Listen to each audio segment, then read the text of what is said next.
Plus, a lot of salespeople self criticize, and self sabotage is the biggest problem with salespeople, in my opinion.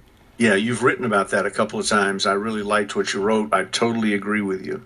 When I was younger and didn't have the discipline I have now, I would let my personal life spill over, or some problem I had spill over, and it affected my presentations from the front of the room. It affected my face-to-face encounters and closing. And I've even had back in those early days, I've even had a few people say to me over the phone, "Are you okay?" I was letting it show. So I don't do that now. I could be talking to you from the lobby of a funeral home right now, and I would have the same attitude. When I went back in the service, I would have my funeral attitude. Yeah, and speaking of this, what used to be your biggest weakness, and how did you conquer it? How did you overcome it? Discipline was it, and the way I conquered is my sponsor when I joined a multi-level marketing business called Holiday Magic. Holiday Magic and its affiliated families, we were the largest direct sales MLM company on earth by far, bigger than Amway and Shackley combined back in those days.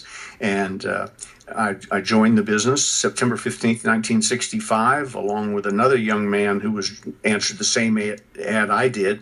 Zig Ziglar was his name. We went through the same presentation with Bill Dempsey, our sponsor. Both put in our $91.42, and turned out to be a pretty sound investment. In less than 5 years, I turned that $91.42 into millions of dollars. But I almost totally missed the opportunity. The first 6 months I was in the business, I didn't make anything. Zero. Not even a penny changed hands. I guess I forgot to sell my mother and sister some lipstick or something. And somewhere in the 6th month, I walked into the meeting room in Atlanta, and Bill Dempsey met me at the door. He said, "Ben, I need to talk to you." And I said, what's going on? By that time, I had over $5,000 invested in the business, having gotten myself in the position where he could actually make some money. And he said, "I don't want you coming to the meetings anymore." Long story short, he went on to tell me that I was depressing other people. One, because I didn't show up with anybody because I hadn't learned the scripts of how you invite someone to a meeting. Two, I didn't know the meeting, so I couldn't be any help from the front of the room. Other people had to do my heavy lifting for me. And then when the film was over and the lights came up and the film just said, "Turn to the person who brought you here and ask him how you can get started in Holiday Magic," I didn't know what to say because I hadn't memorized the 6 closes. If the first one worked, fine. If it didn't, you had a second one and a third one. 6 closes were all written out. All I had to do was memorize them.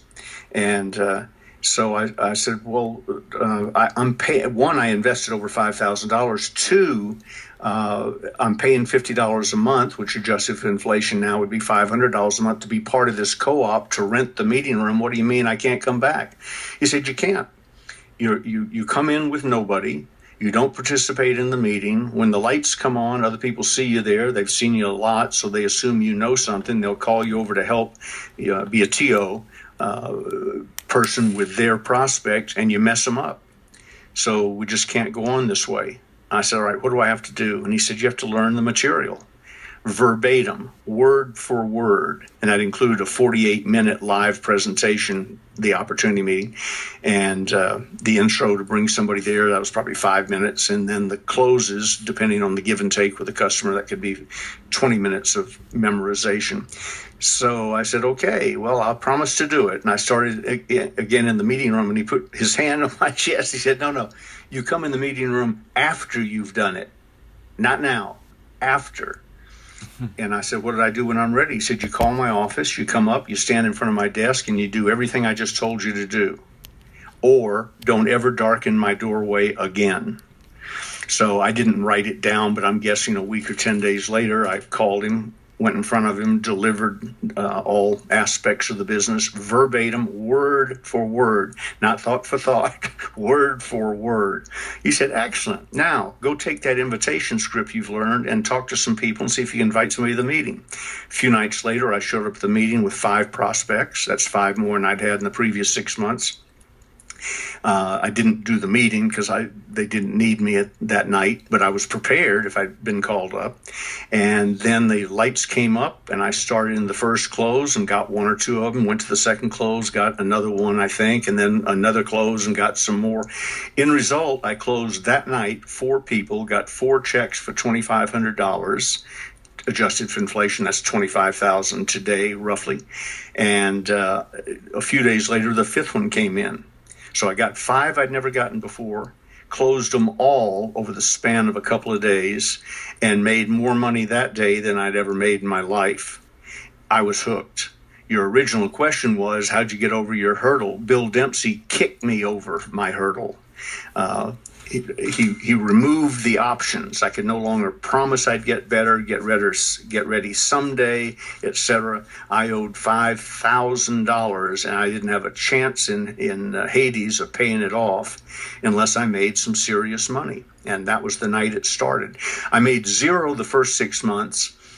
Literally zero. The last 6 months of that year, I made $100,000 working part-time. I still had a full-time job. I wasn't full of confidence. $100,000 in 6 months, adjusted for inflation today, that's $1 million part-time. Because I learned the scripts and got disciplined because I was threatened with my financial life by Bill Dempsey. Wow, that's a great story. Definitely very inspiring and something to be proud of. What are you most proud of?